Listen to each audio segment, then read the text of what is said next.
The opinions expressed in this video does not necessarily constitute as professional or finance advice and does not constitute a comprehensive or complete statement of the matter discussed in this video.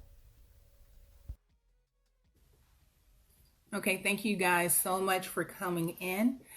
My name is Tara. I am the CEO and founder of Tara K Specializes LLC.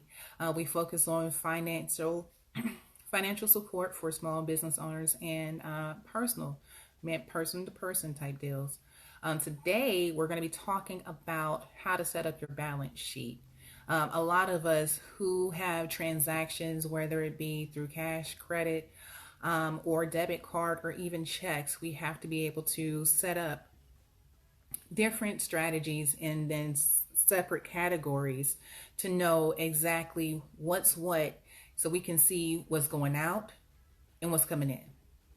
All right, so if you need a piece of paper, if you need a pen, I would prefer that you take some notes because there's a lot of information that we're about to discuss today. All right, so with the balance sheet, you have the assets and the liabilities. Assets is another word of money coming in.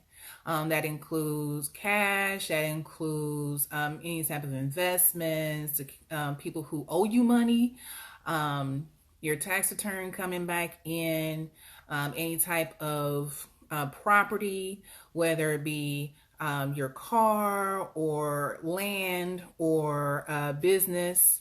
Hi. Those are what you will call assets. Now, liabilities will go towards bills, really. Your taxes that are owed, the people that owe you. So if you order a certain type of product or a type of service and they send you a bill, they send you an invoice, that's going to be on your liability side. Any type of insurance that you prepaid, that's going to be considered is actually going to be considered an asset because you've prepaid. It hasn't been used up yet. So without getting into deep already, let's go ahead and start off with the assets and break that down a little bit more. So the most common one is cash and cash equivalents. So if you have money, like paper dollars, that's going to be set up in one section. Then you have everybody who paid with a credit card, and then everybody who paid with a debit card, and then everybody who's paid with a check. That is because each of them take different times to actually get into your account. So if you have cash, it is going to be exchanged immediately. So you can set it up in the cash section. Then if you have a debit card, sometimes it takes a couple of hours, maybe it takes a day. That goes into a separate section. Then you have credit cards. Although it may come out immediately, it may be in default later on. So if somebody ends up maxing out at the same time that another bill is being paid, same thing with a debit card. You have to look at the fees for it to go back, especially with credit cards. If you send in a check that bounces, you have to set up an account for that as well. So all that is in the cash and cash equivalents. Then you have short-term investments. So if you go into business with somebody, or if you're putting something into like a CD where it's no more than 5 to 10 years, that's considered a short term. 6 to 10 months. If you're doing like a stock exchange and you're doing more of a quick type deal, if you put money towards Bitcoin at 900 and now it's at between $11,000 and $12,000, within 6 to 8 months, that's considered a short-term investment and you're able to get it back very quickly. Now, accounts receivable, like we were discussing earlier, those are for people who owe you money. So if somebody says, okay, well, I lent you $5, or I purchased something on credit and you're waiting for them to pay it back, that's still money that's going to be coming in. So you have to set that aside as well in the asset side. Let's see, inventories. So if you are buying a lot of product, or If you have a small Etsy shop and you have to look at all the things that you use to create that product, that's going to be going into inventory. So if in the worst case scenario you have to start selling those things at wholesale just to make sure that you stay in the black, that'll be considered something towards your assets as well. Deferred income taxes, again, that's going to be more of the refund. For a business, the biggest thing is going to be to get a profit. Now, with each type of profit that you do receive, there are taxes that are supposed to be attached to it. So if you are overpaying, which I would suggest everybody does, I'd rather you get I'd rather you not owe anything and not get a not get a refund check than to owe the IRS for anything at all. So, if you are going to be receiving any money back, that's going to be going again into the assets. Prepaid expenses and other current assets, that's going to be considered if you paid your rent for your business up front and if you did a 6 to 12 month lease.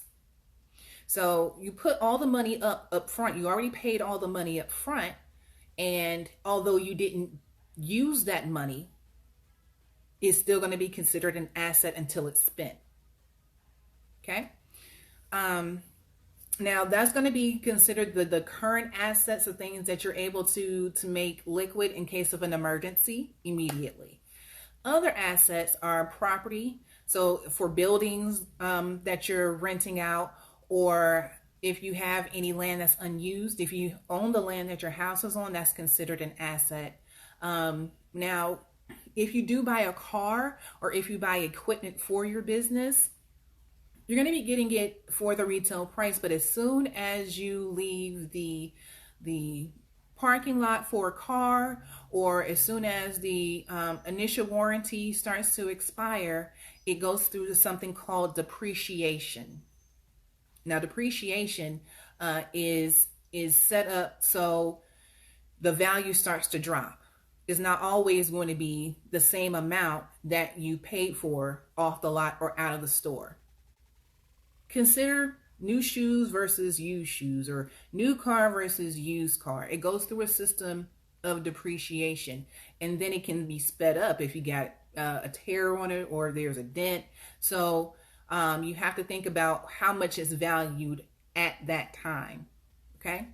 The next one is for equipment. So if you're in the business of sewing masks, I know people who are designers for a living, or artists for a living. You have to consider the equipment that you use, and excuse me, if you bought it outright, or if it's something that's under lease that you would have to return after a certain amount of time. So that's considered an asset. Equity investments. So those are more towards the long-term type of investments, like the 401ks, or if you're going to be going into bonds for, I would say, 5 to 10, 25, 30 years.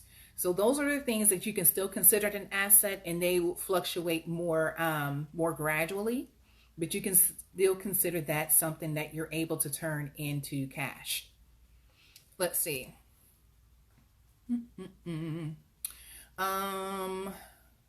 Now we're going to look at some liabilities.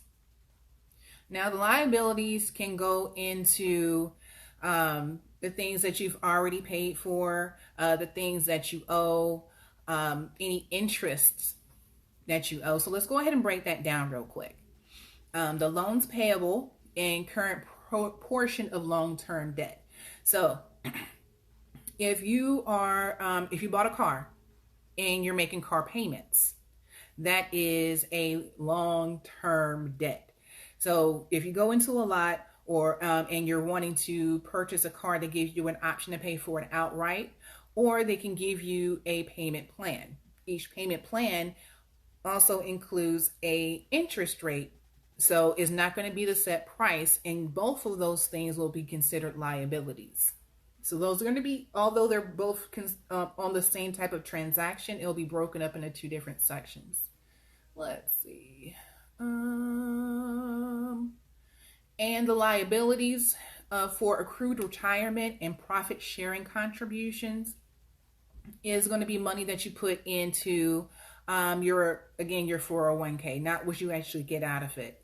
The money that you put into the stock market, not what you actually get out of it. And then you have the long term liabilities, accrued retirement costs, deferred income taxes, long term debt, and deferred credits and other liabilities. So all of those things are considered what's actually going to be going out, and the assets are going to be what's going in. Now, since we've discussed all of those things, the goal of the balance sheet is for the assets and the liabilities to be the same number. Yeah. So everything that's going to be going out should say, if you're paying $100 for, I'm just make it simple, for all of the assets that you have will be about $1,000, right? And then you have to look at the liabilities, and it should account for everything that's going in. So you have to have some type of a paper trail. Every dollar that goes into your business, every dollar that goes into your bank account, it has to show where it's going. So that's really the basis and the purpose of having the balance sheet.